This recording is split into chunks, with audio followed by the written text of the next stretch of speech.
Hey kids, it's Mr. Fly here, hope you're well. Out and about on another bike review on a glorious day today.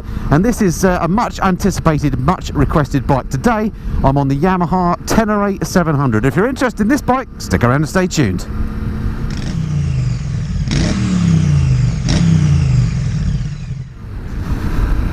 So the Tenere 700 then, a bike, as I say, many people have asked when are you going to ride one of these, and it's been a little while coming, so apologies that it's taken a while to get on the bike. Came out, or first announced, around about, well, 5 months ago. I'm recording this in December, and I think it sort of broke cover around about August time. But it's only been in the dealers in the last month or so, and I've been really looking forward to riding it, because it's one of these bikes that I think absolutely hits the sweet spot. It's in the sort of adventure category. So it's a bike that by definition is going to be comfortable to ride, so that appeals to me. And it's in that sweet spot engine size wise as well. It's got the engine out of the MT-07, so it's what we call these days a kind of a mid-size bike in terms of engine capacity. And what that means to me is you haven't got all that weight and the difficulty associated with lugging about a big old 1200 plus cc adventure bike, which are great for bragging rights down the pub, but not necessarily the most practical beasts on the planet. And this particular sector I think is really hot at the moment, with other bikes such as the KTM 790 Adventure, the BMW GS 750 and 850, and now of course as well the recently announced Triumph Tiger 900. This sits in there amongst that sort of competition, but this is cheaper than all those bikes and arguably much more simple. This, I would say, is a sort of an honest motorcycle. Straightforward, no hugely complicated electronics, just a proper honest motorcycle. But anyway, let's crack on with my first impressions review, and I'll let you know what I think of it. So the first thing that struck me about the Tenere 700 as I walked up to it and jumped on is actually the physical size of it. I thought it was going to be a relatively small bike, but actually it's quite physically large. So I'm only a sort of a small slash medium sized guy, and it feels like a big bike to me. So if you're a larger person, you're not going to be cramped on this bike. In terms of riding position, it feels like you're sitting very high up on it, and it is a very comfy position. Very light feel to the bike though on the corners. Feels very agile. The riding position itself, to say, back is bolt upright. My arms are nice and wide. My knees are slightly bent, but it's not an acute angle or anything like that. Feels like I'm sat on an armchair. Very comfortable position. You could ride all day long in this position, so they've absolutely got the position right. Seat comfort, difficult to tell when I've only been on the bike for such a short time, but it's physically quite a thin seat, so it would be interested to ride the bike on a much longer ride to see how that fared, you know, over time. But it doesn't feel uncomfortable at the moment, but it wouldn't surprise me if after a few hours in the saddle that starts to get a little bit hard and a little bit sore, but not a problem so far. Other practical items, mirrors, no vibrations at all through those. Great view out the back, they work fine. Nothing behind me. I'm just going to try the brakes. Front brake is fine, not unbelievably sharp, it has to be said. I had to pull it on a bit harder than I expected. Let's just try the rear brake. Yeah, rear brake, typical typical motorcycle. Again, you have to press it quite hard to have an effect. Not brilliant, the rear brake. What I need to do is get out of the way of some of this traffic so we can try the bike on some more twisty roads. It's got a lovely engine note to this. It's not particularly loud, but you can hear it rumbling away there. Is of course a twin cylinder engine, as I say, out of the MT-07, so it's got a nice low rumble to it. Even though this is of course a Dakar-esque style bike, so you know, you think off-road, that sort of thing, it would make an excellent commuter, I think, as you can see over the traffic a treat. Right, I'm going to turn off here, get out of the way of this traffic, and try this particular road, which I like quite a lot. Lovely on the corners, really light feeling. Here you go, there's that engine noise. Just slow down a bit here. Yeah, gearbox is nice as well. Yeah, gearbox nice and smooth, as you'd expect of a new bike. 6th gear, there we go. No complaints at slow speeds in 6th gear. Like that. Nice amount of torque there. Right, coming into this national speed limit area. Let's just wander on here. Yeah, no complaints by the engine, even in 6th gear when you wind her on. Clutch is nice and light on here as well.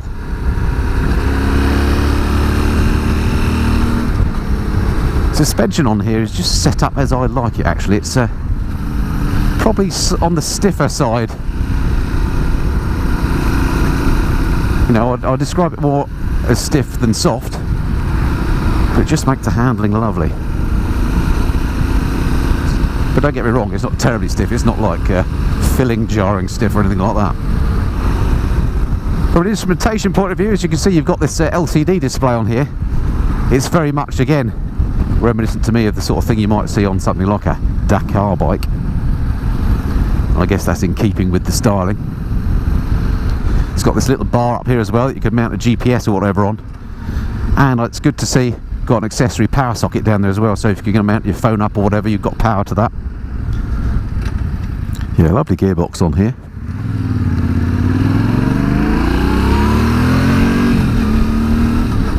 Yeah, sounds great as she pulls away. Switchgear, very straightforward and simple. Again, this is a bike that I described at the outset of the review as kind of a back to basics honest bike. That's what I mean by that, is it doesn't have things like riding modes and loads of electronics. It's just got what you need. Of course, it's got ABS, which I'm glad to say is switchable. There's a little button here that you hold to switch the ABS off and on. So if you are going to go off-road and you want to spin the wheels up, that's eminently possible. But it doesn't have traction control, doesn't have riding mode, so hence the switchgear, very straightforward, all just the usual stuff. We have got some hazard lights here, but otherwise it's just the lights and the indicators and the horn. And then on this side, just the starter switch. And then you've got this little select button here, and that basically just gets you through the various trip gauges, etc. on the display, and that's it. So very straightforward.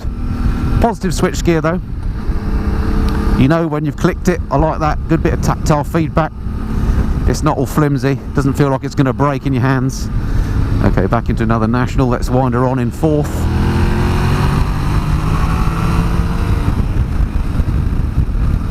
Yeah, lovely, plenty of go this bike's got. Again, that's where these in quotes mid-sized bikes now get it so right, because it's got more than enough power for the road, easy to overtake traffic, accelerate away at the lights and so on, but it's not so blisteringly fast that you're going to be worried about losing your license every 5 minutes. Now let me think about where I'm going to go here, not entirely sure. In fact, I think what I might do is turn around up here, because we've already passed a spot that would be great for taking a little picture for my thumbnail. So I'm going to turn around here. It's a good chance to try out the turning circle, so nothing behind. Round we go. Tight turning circle, I like it.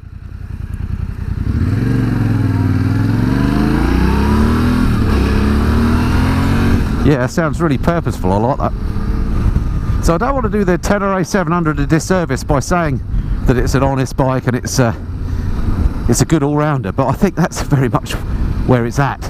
This is a bike that if you know, had to have one bike and you needed it to do everything, then this could certainly do that. I've already mentioned I think it would make a great commuter because of the high riding position.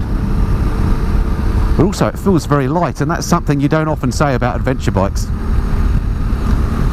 I'll do the walk around in a minute and go through the spec in the usual way, but the weight of this is only something like 205 kilograms, something like that, fully fueled.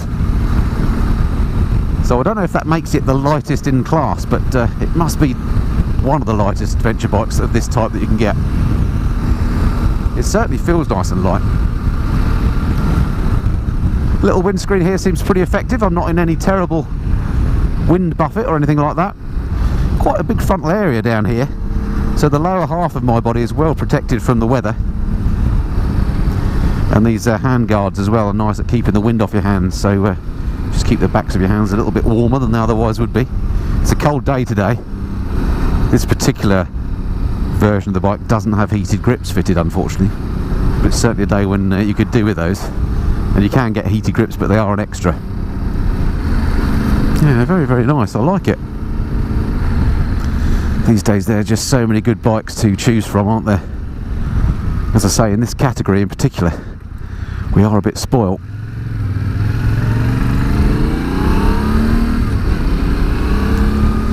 And if I were in the market to buy at the moment, it would be really complicated to know what to go for.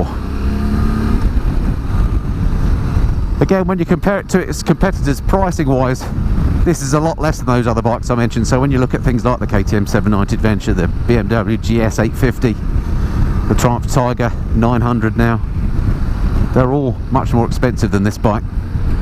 But again, like all the other manufacturers, once you start adding extras to it, luggage and so on, that price can quickly creep up. So, but it is competitively priced, this.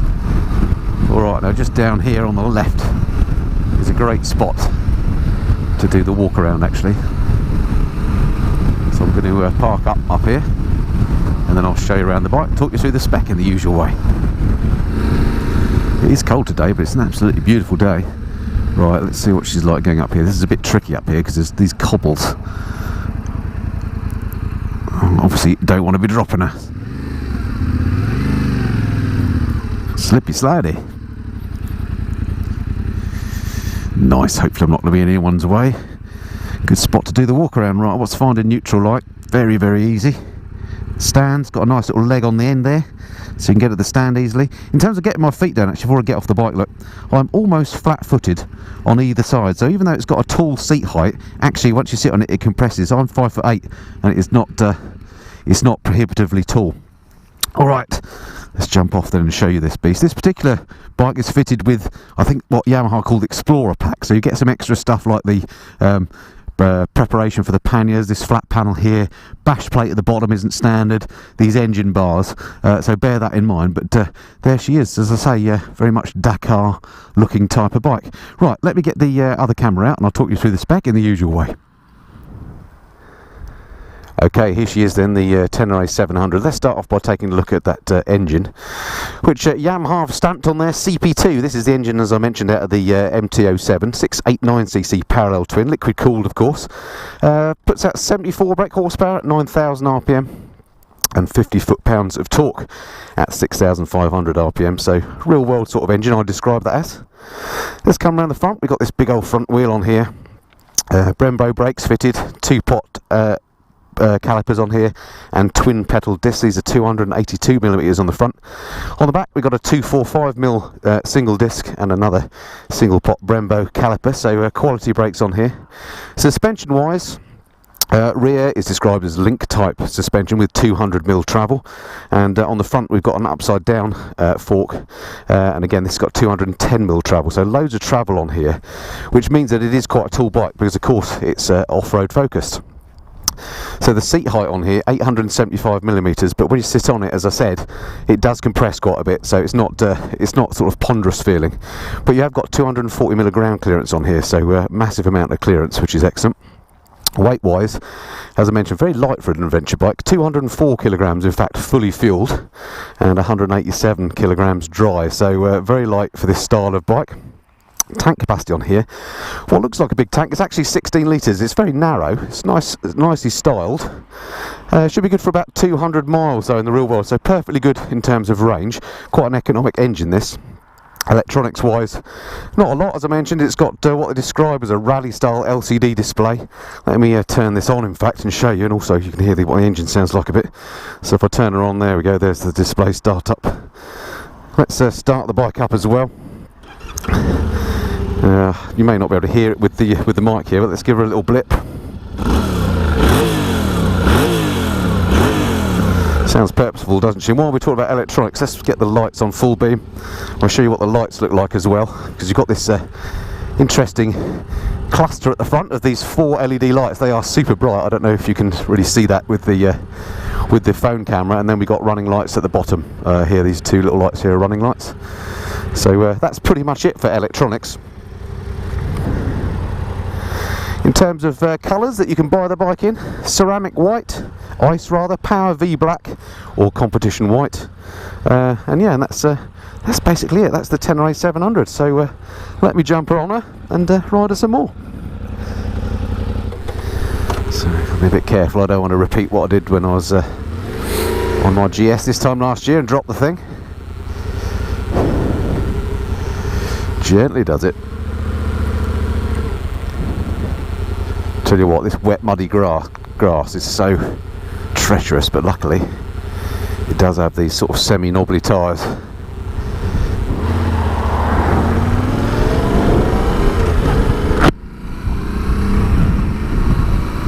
Yeah, lovely sound to this bike. So I must just take this opportunity to thank Sam up at Brian Gray's Power Biking in High Wycombe, which is the local Yamaha dealer for the area. Thank you very much indeed to those guys for letting me ride the bike. If it wasn't for you guys, I wouldn't be doing any Yamaha reviews on the Missenden Flyer, so very grateful for that. Thank you very much. If you've not been up to the showroom and you're in the area, do check them out. It's a bit like the TARDIS in there. Doesn't look very big from the outside, but it's massive when you get inside. Not only have they got the full range of Yamaha bikes, of course, with all the demonstrators, but they've got an accessories shop in there as well. Well worth the trip out. So yeah, very much one of those bikes that just feels like it's pretty good at everything, just based on this short first impressions ride. There's nothing about it that I really don't like. Maybe the looks aren't necessarily to my taste. I'm not a big fan of the Dakar look, but I know lots of people are. But they've certainly seemed to have a sorted out bike here. In terms of weather protection, it feels lovely. You know, I'm not in any turbulent air. It's very comfortable to ride. It doesn't feel like there's any lack of power. It sounds nice. The pricing is good. I can't really find anything about it that I don't like at this point. I've got my doubts as to whether the seat would be comfortable long term, because it is quite narrow. But other than that, it seems a very nice bike. Have I got an opportunity to get by this truck? Nothing behind. Yes, we have. Let's see what she's like on an overtake. So 5th gear winding on. Oh wow, she absolutely flies. Yeah, no problem. If you're on a motorway or a faster road, ample power on this beast. Just feels so light in these corners. Brakes do need a bit of a haul on, but they work fine. I think in particular the bike would suit the slightly taller rider, just because it feels like quite a big motorcycle. You know, there's plenty of room on it to stretch out. No, I like it very, very much. Nice one, Yamaha. So it's a thumbs up from me for the Tenere 700. Be interested to see your thoughts on it. As I say, a super competitive sector with some great bikes in it, and really difficult choices to be made if you want to be buying a bike at the moment, but that's a great problem to have, isn't it? Ooh, a little chance to sneak past the white van and the next white van. Yeah, great in traffic, seeing over everything. Just a really good, honest, everyday bike. Nothing too complicated, nice and comfortable, goes well. Like it.